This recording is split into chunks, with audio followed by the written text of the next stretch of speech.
Assalamualaikum warahmatullahi wabarakatuh. Selamat pagi dulur.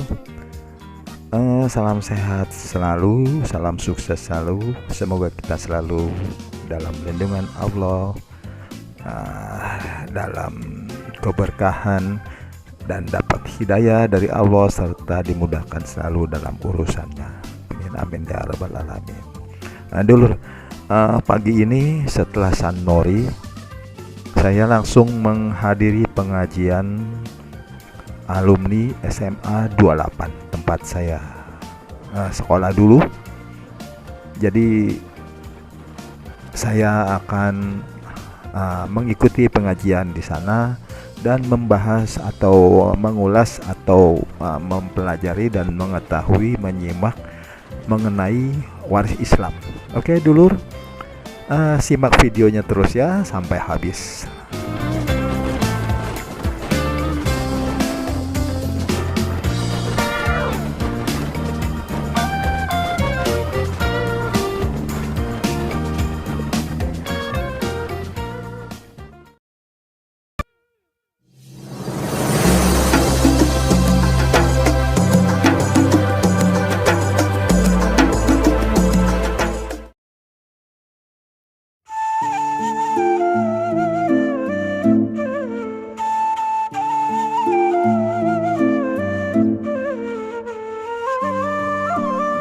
Sekarang saya sudah ada di pintu gerbang SMA 28. Berapa puluh tahun yang lalu saya tinggalkan ya lur. Sekarang tahun 2022, sedangkan saya tahun 82 sudah keluar dari sini, lulus dari sini. Oke lur, kita lanjut ke pengajiannya.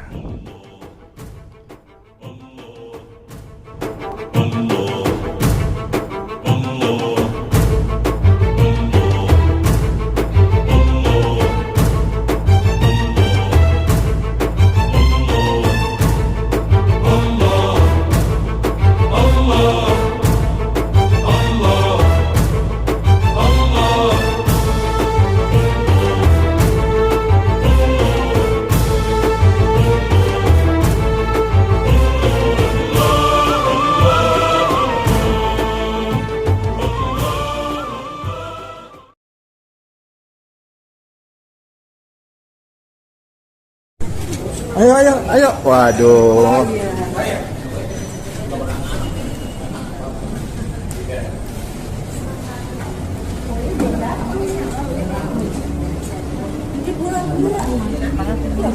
Tulis aja tulis.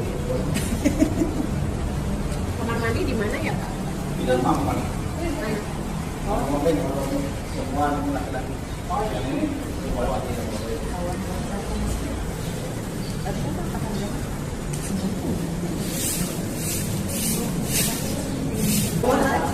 Dekat rumah.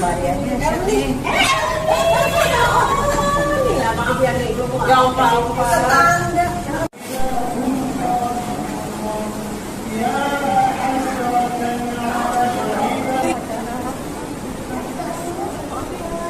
Tinggal lagi. Oke, tinggal lagi. Saya baru lagi di bawah ya. Ya.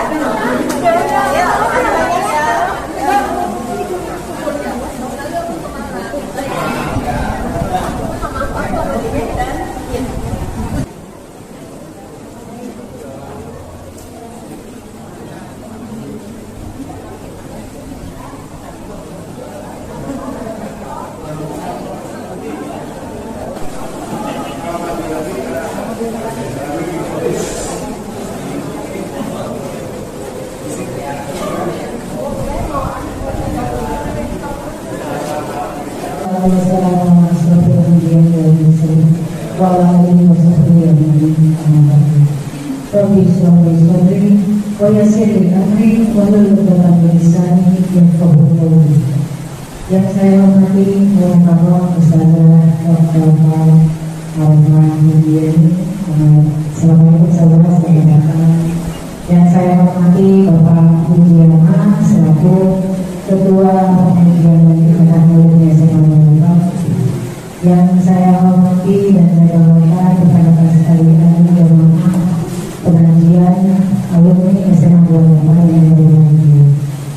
Puji dan syukur kehadirat Allah Subhanahu wa Ta'ala di mana pada hari yang cerah ini kita masih diberikan nikmat sehat dan nikmat iman sehingga kita bisa berkumpul pada dasar kita dari kedua pengajian Indonesia Barat Pujiana. Selanjutnya adalah jamaah kajian mengenal waris Islam oleh Ustazah Arafah Yudiani. Dilanjutkan dengan mempererat ukhuwah Islamiyah kita. Amin amin ya rabbal alamin.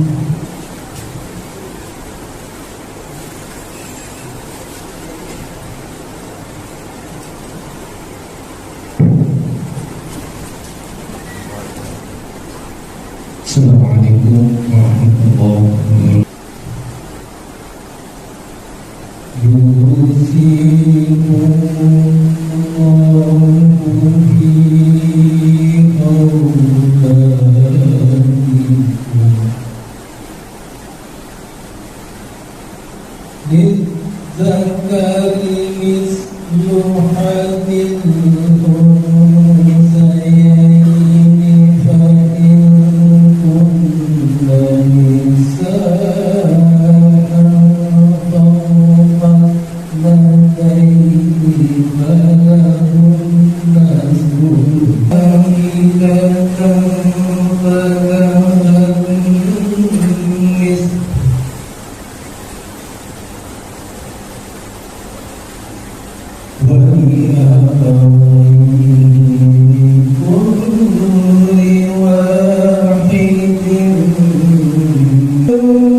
Allah mensyariatkan, mewajibkan kepadamu tentang pembagian warisan untuk anak-anakmu, yaitu bagian seorang anak laki-laki sama dengan bagian dua orang anak perempuan. Dan jika anak itu semuanya perempuan yang jumlahnya lebih dari dua, maka bagian mereka 2/3 dari harta yang ditinggalkan. Jika dia anak perempuan itu seorang saja, maka dia memperoleh 1/6 dari harta yang ditinggalkan. Jika dia yang meninggal mempunyai anak, jika dia yang meninggal tidak mempunyai anak dan dia diwarisi oleh kedua ibu bapaknya saja, maka ibunya mendapat 1/3.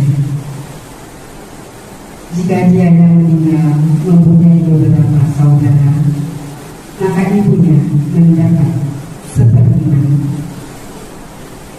Pembagian tersebut di atas setelah dipenuhi wasiat yang dibuatnya atau setelah dibayar bebannya.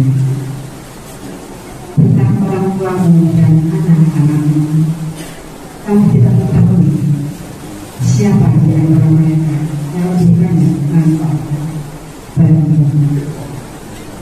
Ini adalah ketetapan Allah. Sungguh Allah Maha mengetahui, Maha bijaksana, Maha berkata dengan segala firman-Nya. Assalamualaikum warahmatullahi wabarakatuh. Selamat pagi teman-teman semuanya. Terima kasih sudah hadir di acara pengajian yang ketiga untuk alumni 28. Kali ini kita mengambil materi mengenal waris Islam. Bismillahirrahmanirrahim. Assalamualaikum warahmatullahi wabarakatuh. Alhamdulillahirrahmanirrahim. Wa bihi nasta'in ala umuri dunya wa din. Wassalatu wassalamu ala nabiyyina Muhammadin wa ala alihi wa sahbihi ajma'in wa ba'du. Alhamdulillah pada kesempatan akad pagi menjelang sendi kita bisa bermuajalah di Masjid Baitur Rahman SMA 28 dengan tujuan langkah kaki kita ke sini adalah untuk mendapatkan pemahaman tentang waris Islam. Memang tadi sebagaimana disebutkan disampaikan oleh ketua pengurus pengajian ini, nah, bicara waris adalah bicara dengan model triangle. Saya selalu menyebutkan triangle, artinya segitiga. Di mana kemudian di sini ada triangle-nya, ada pewaris, ada harta waris, ada ahli waris.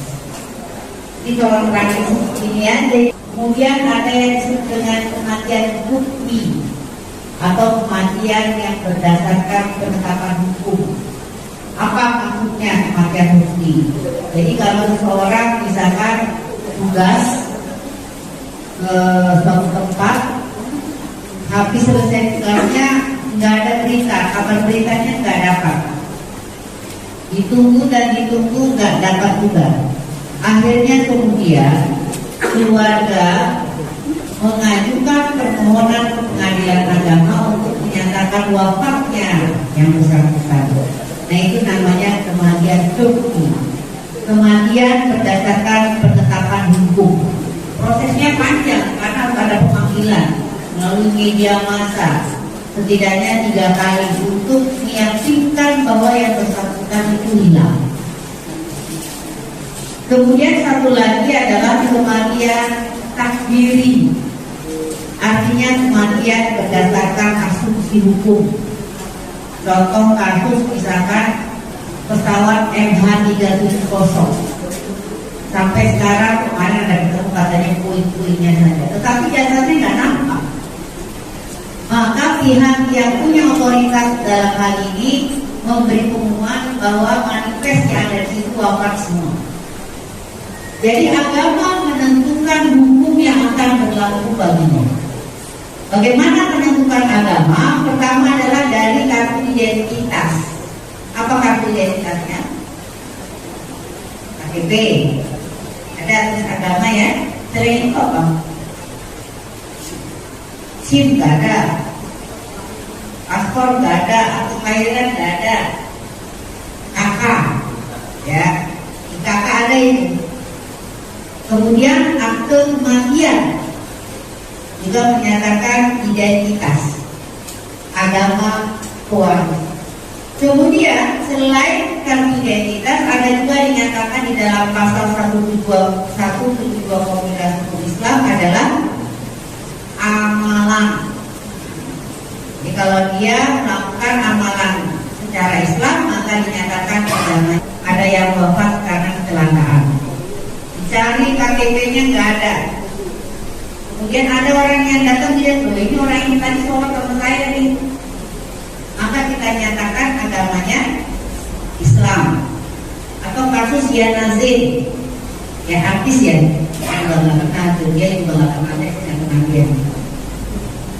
Pada waktu dia wafat sudah diprosesi untuk acara Kristen, karena udah dipakai baju dan didandani. Kemudian bapaknya datang menyatakan bahwa anaknya ini Islam karena sholat dan sebagainya kan. Maka berubah proses kematiannya dengan cara Islam. Maka Islamnya dia terkait dengan kesaksian. Ada juga saya pernah diminta menjadi saksi ahli kasus waris IPA 3 Raksa, ya.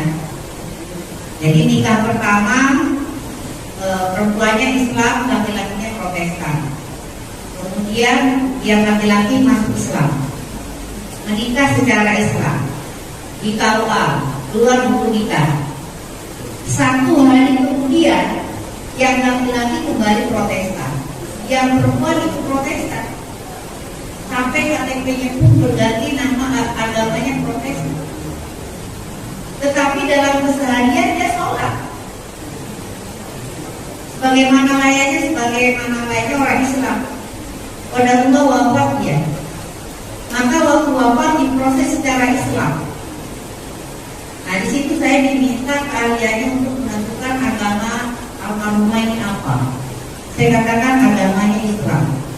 Hakim bilang, tapi KTP-nya Protestan. Betul, KTP-nya Protestan, tetapi akta kematiannya Islam.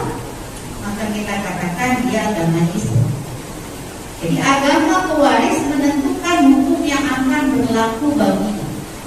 Nah, tadi disebutkan bahwa agama pewaris menentukan hukum yang akan berlaku baginya. Jadi kalau pewaris itu beragama Islam, maka penyelesaian warisnya itu di pengadilan agama.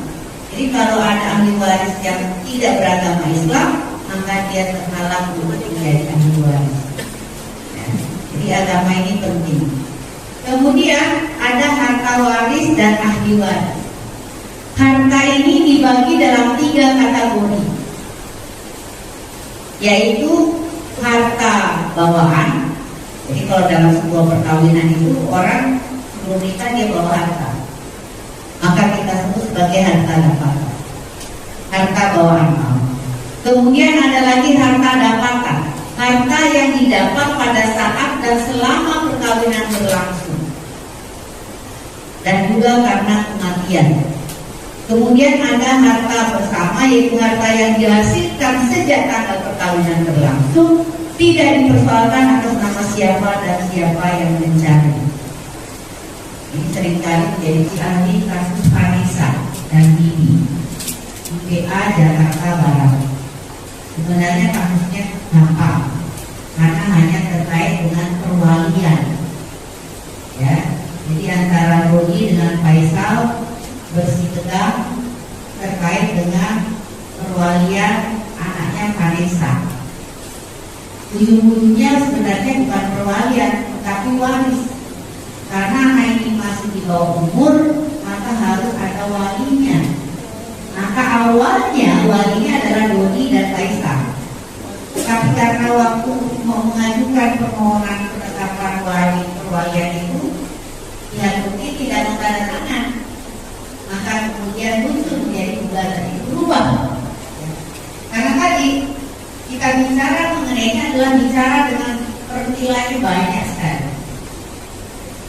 Kalau kita bicara tadi mengenai harta, maka harta bawaan sebelum nikah itu melekat sama yang bersangkutan. Kemudian harta dapatan adalah melekat juga pada yang bersangkutan. Contoh misalkan, pada waktu saya menikah, saya dapat mahar uang 10 juta. Maka uang 10 juta itu punya saya. Atau selama menikah saya dapat waris dari orang tua saya, maka harta waris itu punya saya. Kecuali kalau saya bukan ke dalam harta bersama. Atau misalkan saya punya royalti, jadi sebelum nikah saya beli royaltinya setiap tahun, maka itu milik saya. Pada waktu menikah saya edit, maka berubah lagi, bukan lagi harta dapatan tapi menjadi harta bersama. Karena waktu mengedit saya lakukan selama saya dalam perkawinan. Atau misalkan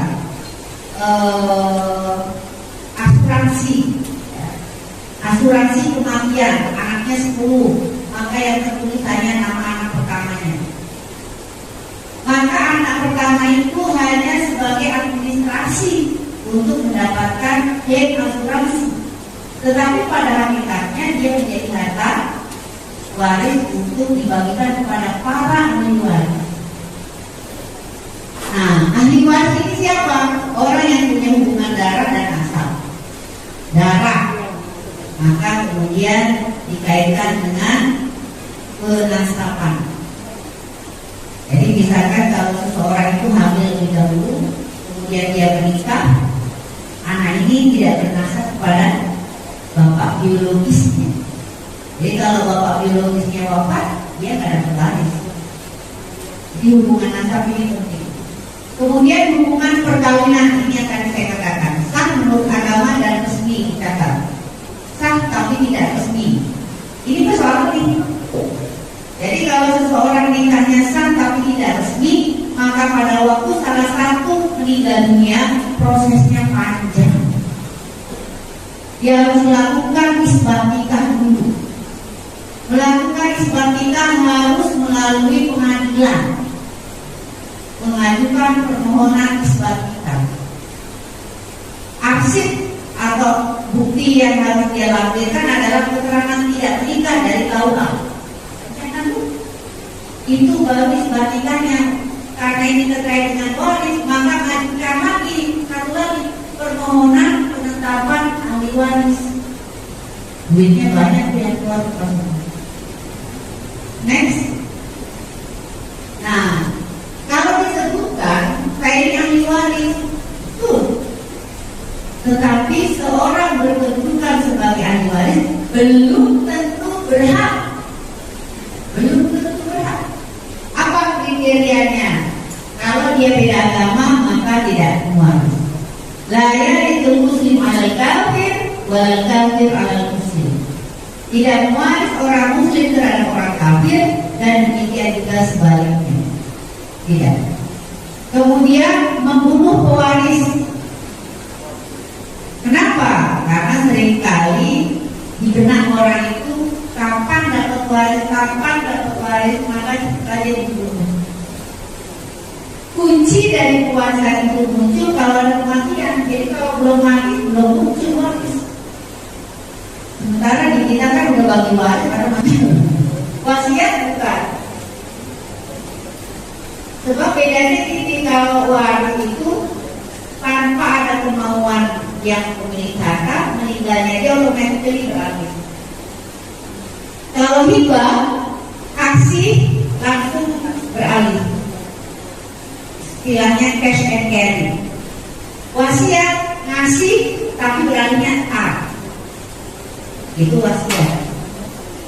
Nah di masyarakat kita udah bagi-bagi statusnya apa nggak tahu, bukan wasiat bukan. Tapi waris juga boleh karena masih menjual ya. Jadi seorang ahli waris dia belum tentu berhak manakala tidak atau dia memenuhi komponen ini. Mencoba membunuh pewaris, memfitnah pewaris, menganiaya pewaris, maka terhalang baginya untuk mendapatkan harta waris. Next. Nah, apa sih upaya yang dilakukan? Ini saya memang agak langsung praktisnya aja ini. Upaya yang dilakukan 3. Jadi kalau semua ahli waris nggak berantem, maka kita ajukan permohonan. Kemana permohonannya? Di tempat objek harta waris. Contoh saya misalkan, ibu saya wafat, bapak saya juga sudah wafat. Objek harta warisnya ada di Kampung Rambutan. Berarti dia ada di yurisdiksi Pengadilan Agama Jakarta Timur. Maka kami mengajukan permohonan ke Pengadilan Agama Jakarta Timur. Tetapi kalau ada salah satu ahli waris nggak terima atau misalkan dia menguasai, maka bukan lagi permohonan, tapi kita gugatnya. Nah ini yang sering berantem dan gara-gara duit keluarga pecah. Dia tip sendiri. Misalkan anaknya 4 yang diwaris semuanya A, B, C, D.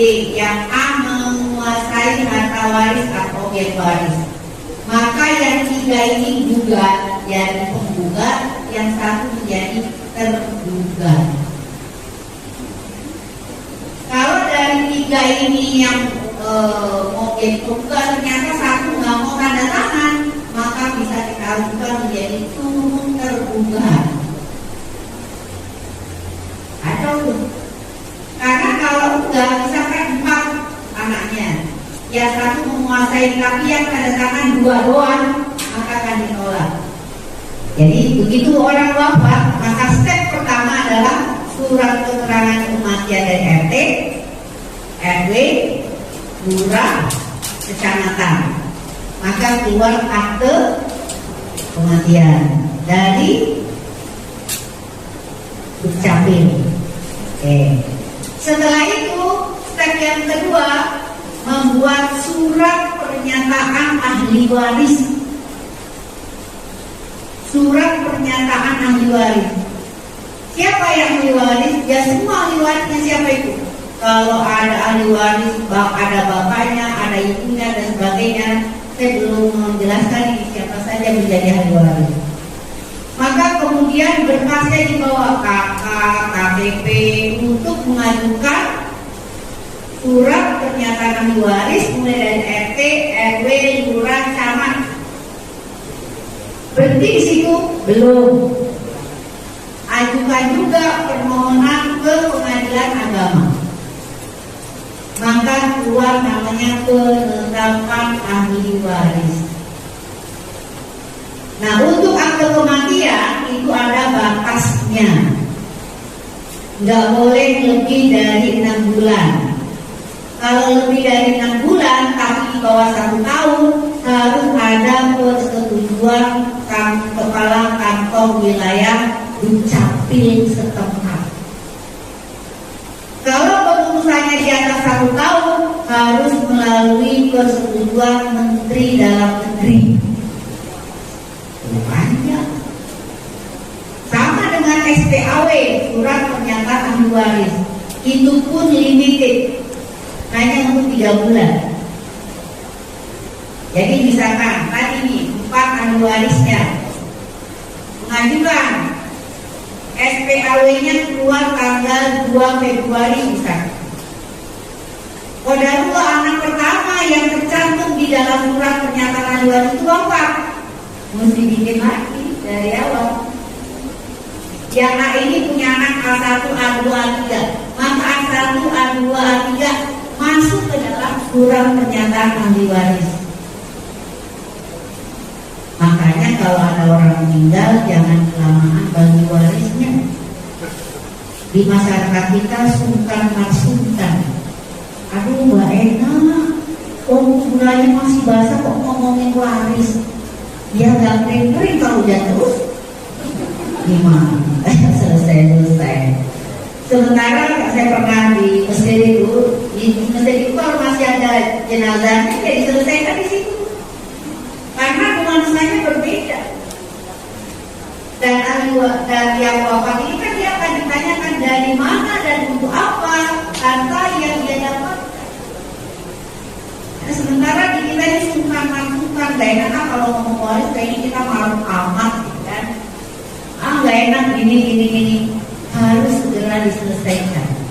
Kenapa? Karena ini terkait dengan hak orang. Wasiat. Kalau wasiat itu harus ada pernyataan kehendak dan tidak boleh wasiat kepada ahli waris. Tidak boleh. Jadi misalkan dari anak 4 tadi yang paling saya anak pertama, maka dia diwasiatkan rumah Pondok Indah misalkan. Agak sedikit saya sama anak nomor 2 rumahnya Pondok Pinang. Anak yang nomor 3 kayaknya lebih sedikit dibandingkan anak pertama, anak kedua rumahnya Pondok Kecil. Boleh nggak? Nggak boleh. Tapi kalau hibah boleh nggak? Hibah boleh. Jadi misalkan saya punya anak 3, anak pertama, anak kedua karena nikah saya kasih rumah. Anak yang ketiga baru saya kasih rumah. Nah, anak pertama, anak kedua yang sudah saya kasih rumah, begitu saya wafat, maka harta atau rumah yang dia sudah dapatkan dapat diperhitung sebagai waris. Manakala muncul waris. Berapa nilainya? Nilainya dibuka pada saat waris muncul. Misalkan rumah itu 1M 10 tahun yang lalu, maka 10 tahun ke depan gak mungkin lagi 1M karena nilainya kan 10 tahun. Mungkin bangunannya menyusut, tapi tanahnya tidak. Ya, jadi la wasiat ahli waris, tidak boleh memberikan wasiat kepada ahli waris. Boleh nggak kepada istri-istri lain? Boleh. Tapi tapi ada batasan, tidak boleh lebih dari sepertiga. Jadi kalau lebih dari sepertiga bisa dua opsi, didiamkan, diteruskan, atau dikurangi sampai batas sepertiga. Lanjut. Nah, apa sih dasar mewaris? Masya Allah. Keistimewaan atau salah satu keistimewaan Islam adalah dalam hitungan waris. Masya Allah. Surat An-Nisa ayat 7. Coba dibaca. Tadi buka Qurannya coba deh. An-Nisa ayat 7. Allah al-ayat. An-Nisa ayat 7.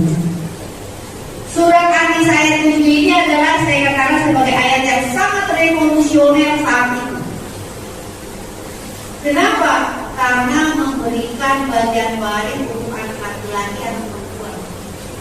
Tidak pakai syarat.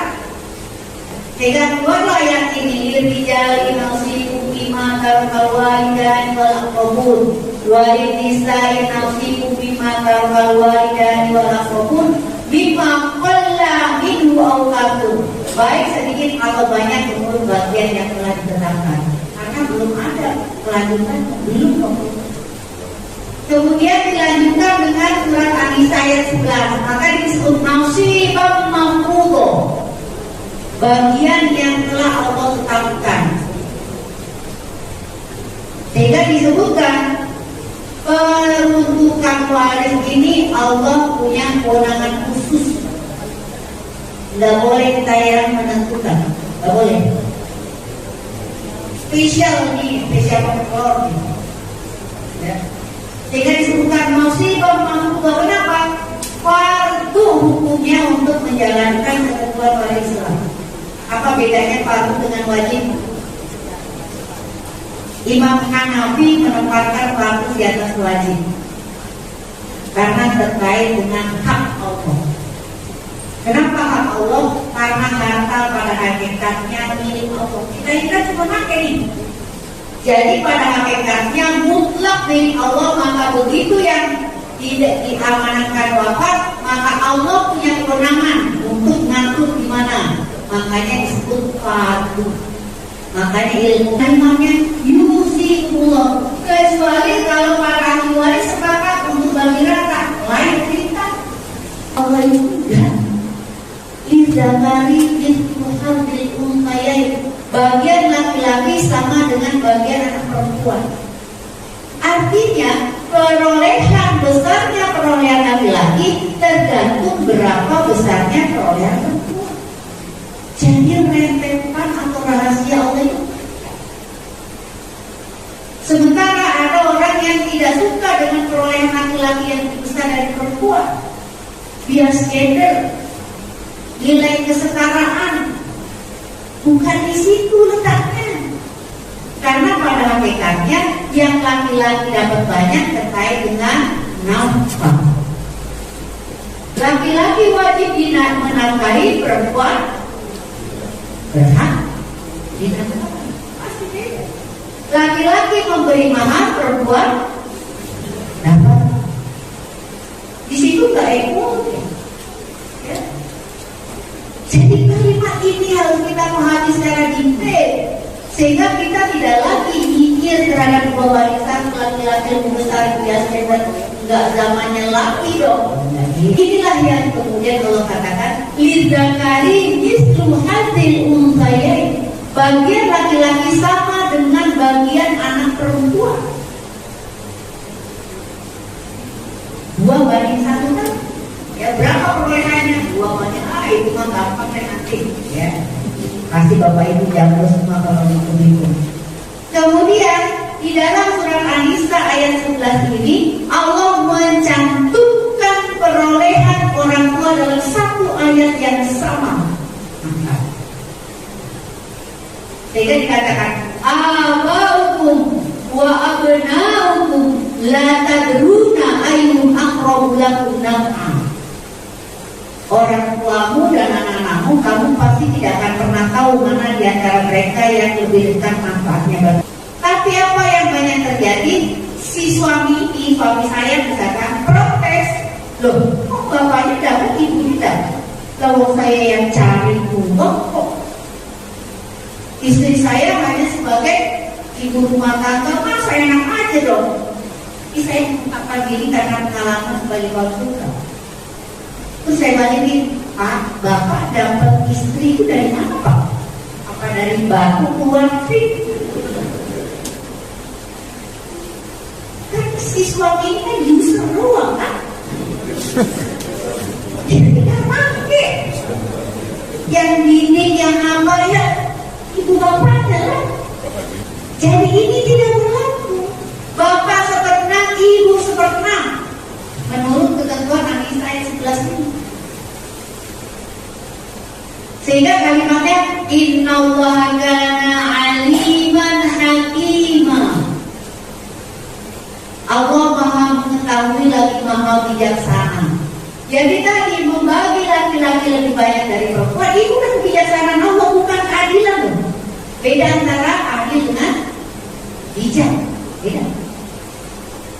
Ya, bahkan dalam Al-Quran itu ada istilah adil, ada istilah qis, ada istilah mizan.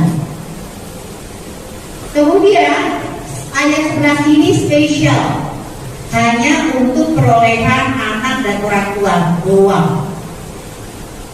Terus suami istri gimana? Di An-Nisa ayat 12. Lanjut itu tidak ada kata yusikumullah tadi. Bagian laki-laki 1/2 bagian manakala istrinya yang wafat itu tidak punya anak. Bagian suami itu 1/4 bagian manakala istri yang wafat itu punya anak. Ada sisipan. Bimba'di wasiyatin yuso biha aulain. Ada sisipan bagian wasiat dan hutang, masih bayar dulu. Itu di 12. Nah, bagaimana bagian istri? Istri akan mendapat 1/4 bagian manakala suaminya yang wafat tidak punya anak. Suaminya yang wafat tidak punya anak. Atau kemudian istri mendapat 1/8 bagian manakala suaminya yang wafat punya anak. Jadi An-Nisa ayat 12 ini terkait dengan perolehan janda atau budak dan saudara seibu. Saudara seibu di sini. Ya, saya tidak akan menjelaskan perolehan masing-masing karena kalau udah kayak gitu pakai hitung. Kemudian surat An-Nisa ayat 176. Ini terkait dengan seseorang yang meninggal tuna, artinya gak punya anak. Saya melakukan penelitian di Negeri Sembilan dan Selangor karena saya dulu S3-nya di University Bahasa Malaysia. Saya ngambil tentang waris. Jadi lumayan unik. Nah, tadi surat An-Nisa ayat 12 janda muda saudara seibu, kemudian yang 176 especially buat saudara kandung atau saudara seayah. Jadi saudara kandung atau saudara saya identik, kenapa? Karena nasabnya sama. Makanya kenapa bapak-bapak ini gak boleh dikasiri, karena nanti antar anak gak kenal. Next, harta peninggalan dengan harta waris ini beda. Jadi kalau peninggalan itu masih bruto dia, ada hutang, ada piutang, macam-macam itu. Baru kemudian di list, oh hutangnya ini dibayar, oh ininya biaya tajis, oh biaya sakit, semuanya. Barulah muncul yang namanya harta waris. Nah ini nanti Bapak Ibu bisa lihat di instruksi Presiden nomor 1 tahun 1991. Saya ulang, instruksi Presiden nomor 1 tahun 1991. Nanti diklik aja KHI atau Kompilasi Hukum Islam keluar, mulai dari pasal 171. Nah, harta waris di sini adalah harta bawahan ditambah bagian dari harta bersama setelah digunakan untuk keperluan waris selama sakit sampai meninggalnya, biaya pengurusan jenazah berbasis, pembayaran hutang dan pemberian kerabat. Ya. Next Pak. wasiat. Ini wasiat. Tadi saya sudah sebutkan, penerima tidak boleh dari ahli waris. Karena apa? Nanti double nih. Wasiat ahli waris ini. Kemudian harus tertulis dan bisa juga lisan, tapi harus ada saksi. Nah ini harta waris ada 3 macam, ada benda bergerak, ada benda tak bergerak, dan harta yang di bawah 10 juta. Next Pak. Nah ada hutang bersama, hutang pribadi. Nah ini untuk menekankan ini golongan ibu-ibu ini kadang lupa. Wah pengennya pas dibangun tapi hutang suaminya nggak tahu. Ini cicilan suaminya nggak tahu. Atau suami juga cicilan mobil istrinya nggak tahu. Nggak boleh begitu. Hutang bersama, hutang pribadi harus terhitung kecuali begini. Suaminya pengusaha, istrinya pengusaha. Maka dibuat pemisahan harta. Maksudnya adalah kalau terjadi pailit, enggak ke bawah harta keluarga, hanya dalam batasan harta perusahaan istrinya. Demikian juga suami, hanya terbatas harta usaha suaminya. Kalau terjadi pailit tadi enggak ke bawah semua, maka dibuatlah perjanjian pemisahan harta. Jadi kalau ada utang perusahaan, bukan utang pribadi. Nah, ini penting. Ya. Prinsip dalam pewarisan yang beralih adalah hak, bukan hak dan kewajiban. Contoh, saya dosen di Fakultas Hukum UMJ. Saya berhak dapat honor. Saya wajib ngajar. Betul? Belumlah gajian itu ada, saya sudah wafat. Maka yang beralih kepada ahli waris saya apanya? Honornya ya. Kewajiban ngajar saya beralih enggak? Enggak, benar. Okay. Saya punya uang 10 juta, saya punya hutang 15 juta, saya wafat. Kurang berapa Pak? Beralih enggak? Ahli waris saya.